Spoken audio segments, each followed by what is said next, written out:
Dans la paracha de Vayeira, on a un événement connu, Akedat Yitzhak. Abraham, il dit à ses deux serviteurs, restez ici, attendez-moi. Vani Vanar Nelchatko, moi avec mon garçon. Il avait quel âge le garçon Yitzhak au moment de l'Akedah? Quel âge avait Yitzhak au moment de l'Akedah? 37 ans.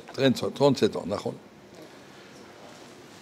D'où on le sait, parce que c'est marqué qu'au retour, et Sarah, au moment quand on a annoncé à Sarah que son fils a failli être Nishrat, elle est morte sur le coup, elle avait 127 ans, elle avait 90 ans à la naissance, donc Yitzhak avait 37 ans au moment de l'Akedah. Mais il était un nar. Nar veut dire il était attaché à son père, il suivait son père sans discuter. Vani Vanar Nelchatko. Moi, avec mon garçon, nous irons jusque là où Hachem nous a appelés. On va revenir. Attendez ici. Il ne voulait pas que les deux serviteurs participent, c'est seulement Abraham et Yitzhak voulaient faire un maasé intime avec Akadosh Baruch Hu. À la fin, le malach appelle Abraham et lui dit Ata yadati ki yireh Elokim, ata, maintenant j'ai vu combien tu as de yirat shamayim.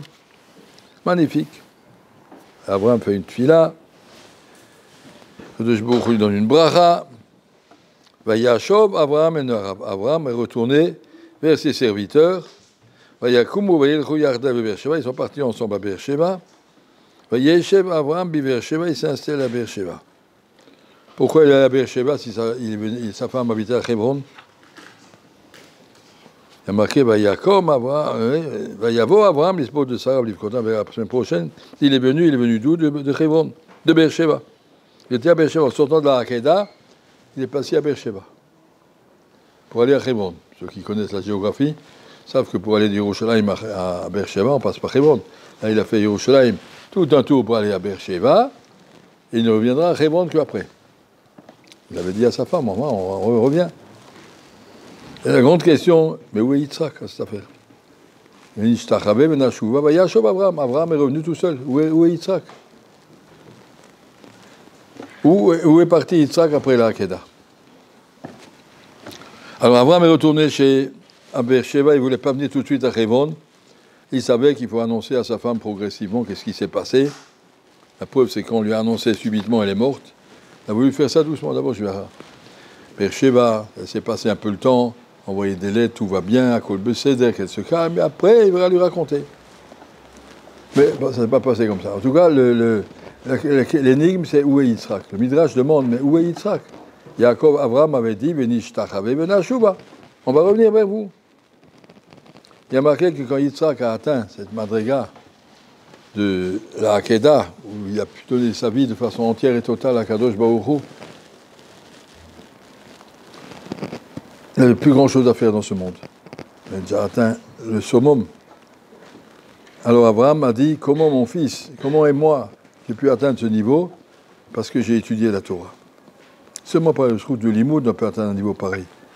Et donc il a dit à Yitzhak qu'il y a une seule yeshiva dans le monde, c'est qui? Shem. Shem avait une yeshiva. Il a dit à Yitzhak, tu vas tout de suite chez Shem. Si c'est toute la madriga qu'on peut atteindre, c'est seulement à travers le Limoud. Et le niveau dans lequel tu es déjà arrivé à te débarrasser de tous les problèmes de ta gashmiout, qu'est-ce qu'il te reste à faire? À grandir. Et le Meshech Chochma, ici, sur la paracha, explique pourquoi il veut grandir, quoi, comment on peut grandir. Que font les tzadikim qui sont dans les mondes supérieurs? Qu'est-ce qu'il fait Rabbi Kiveger et l'Oxot? Ils ne s'occupent plus de Yetzera, ils n'ont plus de Yetzera. Mais même quand on n'a plus de Yetzera, on peut grandir dans la Torah. La Torah permet à l'homme de grandir à tous les niveaux. Pas seulement, normalement on dit la Torah c'est le seul moyen pour dépasser Yetzera. Barati Yetzera, Barati Torah Tavlin. Mais même quand on n'a plus de Yetzera, quand on a atteint la madriga de Yitzhak Avinu, ou quand on est dans les mondes supérieurs, dans le monde où on n'a plus de corps matériel, on vit seulement avec sa neshama, il y a une possibilité de grandir. Le limo de la Torah, c'est là qu'on trouve le contact avec Akadosh Baruch Hu. Il a marqué que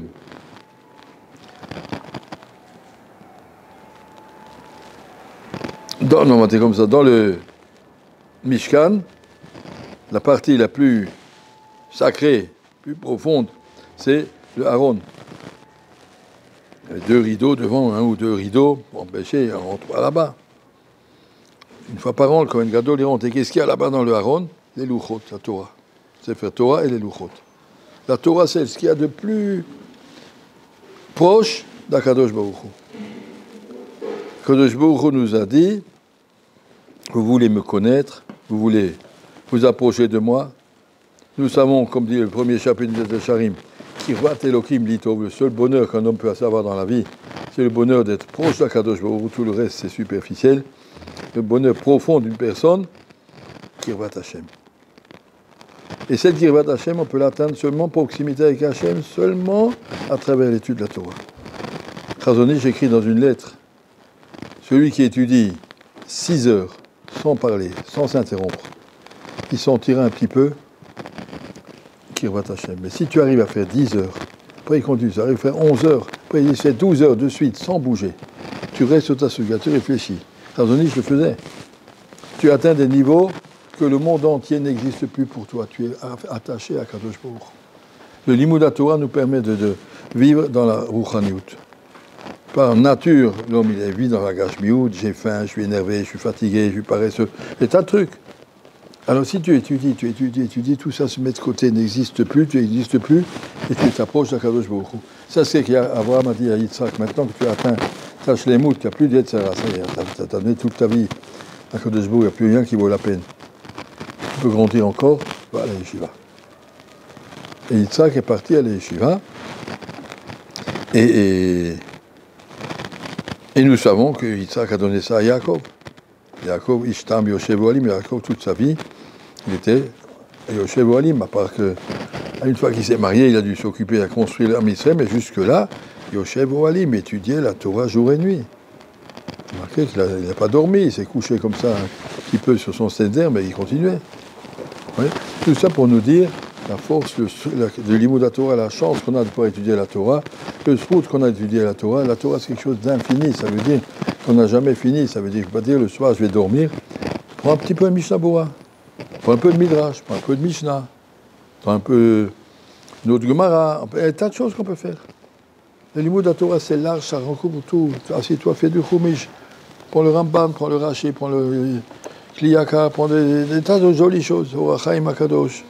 Il y a tout à faire, tout est intéressant. La Torah, ça remplit la vie, il faut comprendre. On a la chance d'être à l'Yeshiva.